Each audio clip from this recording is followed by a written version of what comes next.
Oo. Mapapansin nyo po ang Liang Cave. Ayun.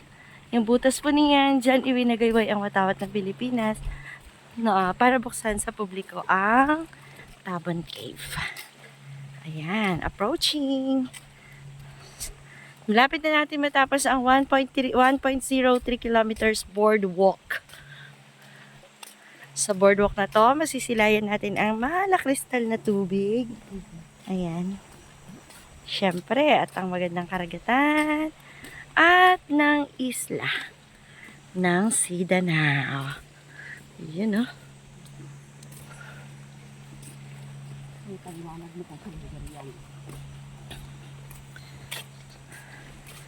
So, dito rin sa Quezon, Palawan, sa Tabon, Quezon, matatagpuan ang boardwalk, which is the longer boardwalk in Palawan.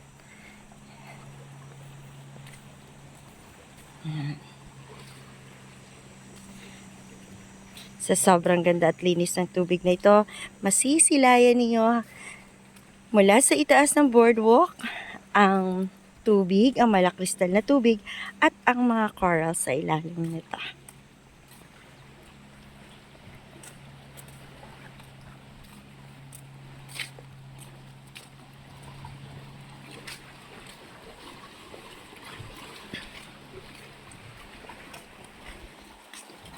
Sobrang relaxing ng lugar.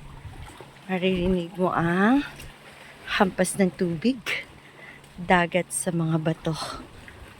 Ayan. So here we go. Eto na, finally. Eto na yan.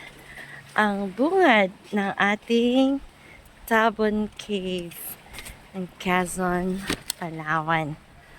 Ayan. Ayan. Dito,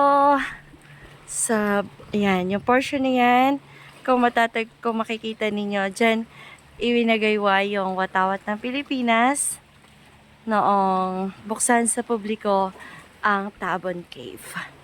Kinilala ito bilang National Museum Park, kung saan makikita sa loob ng museum, doon sa receiving area, yung mga liriko na makikita dito. And syempre nasa loob din ng bundok ng cave makikita yung mga ibon, mga bats. Ayan. And